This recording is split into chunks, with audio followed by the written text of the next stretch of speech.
So, in this segment, we're going to be talking about this new COVID strain and the problems it's causing when it comes to trade with the EU, basically, and how basically the Dover Calais crossing is blocked.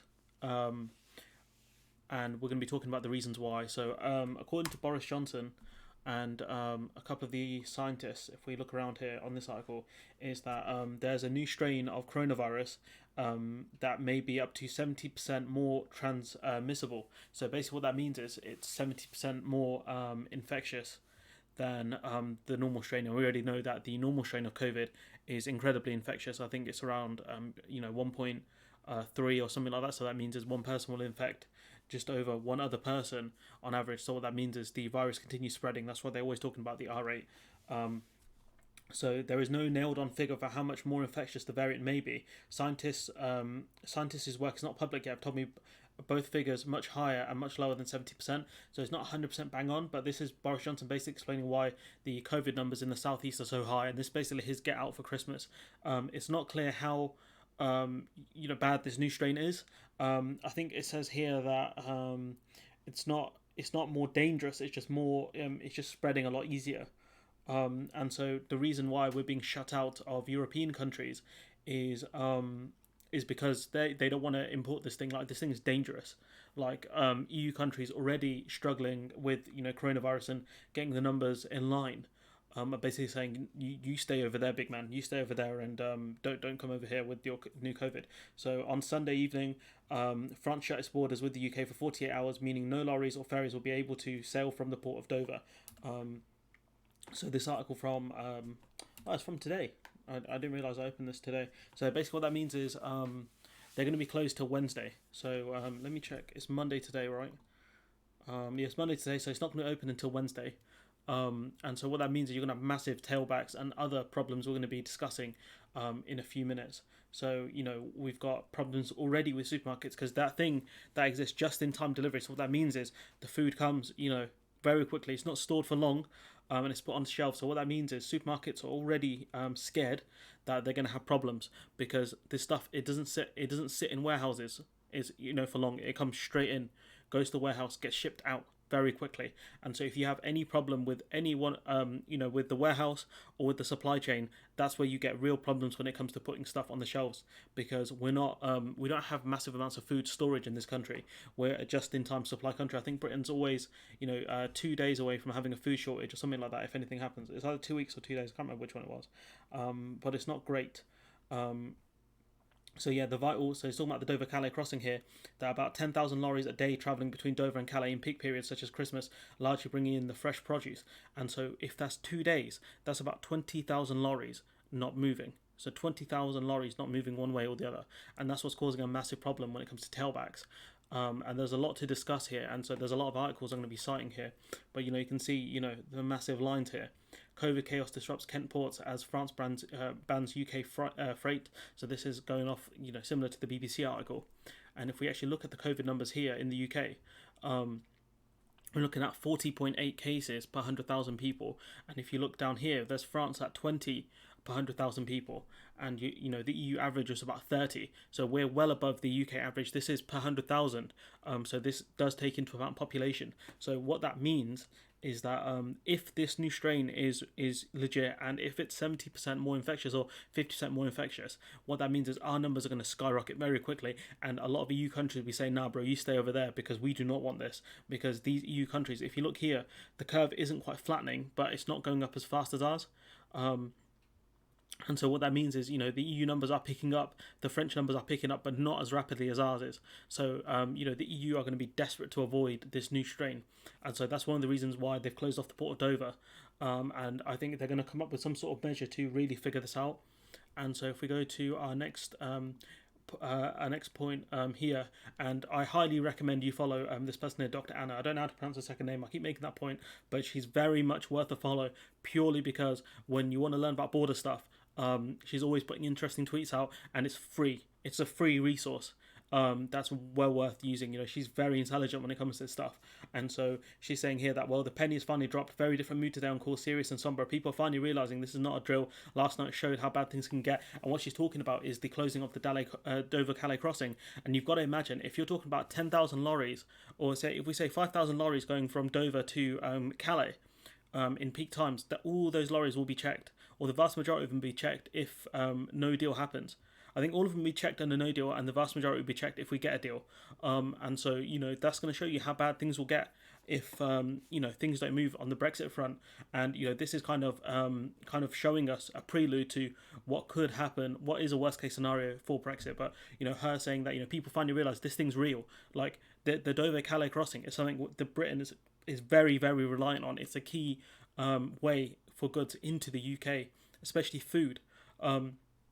And so you can see that. We go to, this is a tweet from someone who's cited by the Channel 4 and the Independent Sage Group. So she's saying here, from everything I can gather, the UK situation with this new variant is not good. Please avoid seeing other people. She doesn't cite the 70% thing. But, she's saying that something's clearly there. I'm no expert on this thing. She's very much a million times more expertise than I have. So if you have someone like her saying, this thing's dangerous, in the words of Edward Kenway, watch out, this one's dangerous, I would very much take her word for it over anyone like Bojo, citing 70%, for no real reason. Not citing the work properly, but if she came out and said, this is around 50 or 60%, I would very much take her word for it, because she has no gain from this, not really. And so clearly she's saying, like a sprained ankle, this is not something to be played with, in the words of Drake. And so, yeah, that's why I am quite nervous about this. And we've got more tweets here from Dr. Anna saying that if you think your Christmas plans have been ruined by this new COVID measures, think about these drivers. No support, no facilities, many of them paid per job, not per hour. Also, they're only paid by how far they travel, or, doing one job. So going from, say from Kent to Paris or something like that. So these drivers are going to have an incredibly tough time here. So I do feel for them, very much so. We've got one from Simon Jack. I know this is a bit unstructured, but allow me. Freight crisis. France blocks lorry movements from the UK 48 hours, as we've discussed, because of the new strain thing. And the thing is, if this new strain is nowhere near that bad, Boris Johnson, by trying to make an excuse for the COVID numbers going up in the south, has basically shot Britain in the foot 10 times over with a revolver, because if it's not that bad, then what he's done is cut the UK off from the rest of the world for no reason, because it's not just the EU that have cut us off, it's also Hong Kong and India as well. So ministers and officials just begin to assess the situation. I think that's Department for Trade in charge tonight, but will be Cabinet Office meeting convening tomorrow, and so that's today. Unusual. So they talk about the volume here. Although freight coming from France is allowed through, haulage chiefs say many will be reluctant to make the crossing to the UK if they can't get back. And that's the point, is if they can't deal with this congestion, what that means is you can get in but you can't get out. That's what a lot of people said about the EU, but that's going to be legit for the UK, because France do not want this thing. They do not want this new strain. And so I really hope that Boris Johnson is not exaggerating how bad the new strain is, because we're in real trouble here, guys. We're in real trouble. And so, yeah, what that means is you're not going to get fresh produce coming in. And if these lorries do come in, what's going to happen is that they're going to get stuck in Dover, so they won't be able to make a return trip. And so I hope these lorry drivers are compensated by whoever's hired them, or by governments here, because I do feel bad, because some of them, we're talking about what, the 21st today, right? So if you're stuck in that queue, right, tomorrow you're not moving. By Wednesday, you may be lucky to get home. Thursday's Christmas Eve, so you may miss parts of Christmas Eve because of this situation here, because of the port being closed, because of this new strain of COVID, and because of this country's failure to deal with COVID.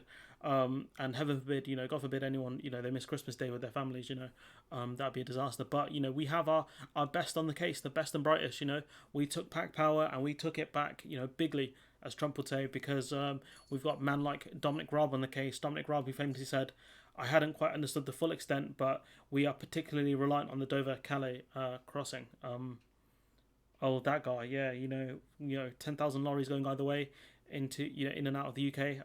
Yeah, we're really reliant on that. Who would have thought that, huh? 10,000 lorries, as Vegeta would say, over 9,000. We have, in peak hours, we have over 9,000 lorries going in and out of, the UK, Dover and Calais. Over 9,000. I'm just going to say that again for you guys. Over 9,000 lorries in peak hours. I'm going to get Vegeta to say it as well. It's over 9,000! But yeah. we're screwed. We're in trouble here. And I'm hoping not to see any food shortages. If I was a supermarket right now, I would be rationing the food out just like they did during the first wave, because this could be worse than the first wave. Because in the first wave, we didn't have supply line problems. We had just people just buying everything. But now, if people start buying everything, we're going to have supply line problems as well as people buying too many things. So you're going to have a two-pronged assault on basically the stuff in supermarkets, and it's not going to be great. So yeah, I don't know what more to say about this, but yeah. Yeah, shouts out to you, Bojo, the Wonder Clan. You want to be Prime Minister, and now you're going to deal with the two worst things that are going to happen to this country, probably since the Second World War, to be honest. People thought Suez was an international embarrassment. This is going to make Suez look like a joke. This is going to make the Suez crisis look like a joke, honestly. So yeah, I don't know what more to say. Let me know what you guys think in the comments below. Like I said, follow Dr. Anna. You can follow the Prof as well. I'll leave these tweets below, and you can just hit the follow button. Especially with Dr. Anna, well worth a follow. I've learned a lot just through following her on Twitter, and free resource. You can't hate on that. And yeah, we're with the UK's finest. Dominic Raab and Bojo the Wonder Clown, Pretty Patel, and it just gets worse the more you think about it. But yeah, as Dominic Raab has finally figured out, we are particularly relying on the Dover Calais crossing, and the Dover Calais crossing currently is blocked, and a lot of the ports that go out to the EU are also blocked. So I don't know what happens from here. All bets are off, as they say in action films. Who knows? Anyways, I'm going to leave it there. Let me know what you guys think in the comments below. Like, comment, share, subscribe. Shouts out to the lorry drivers out there and all the key workers and everyone keeping the country going. Much love. Yeah, so like, comment, share, subscribe, and hopefully I'll see you in the next one.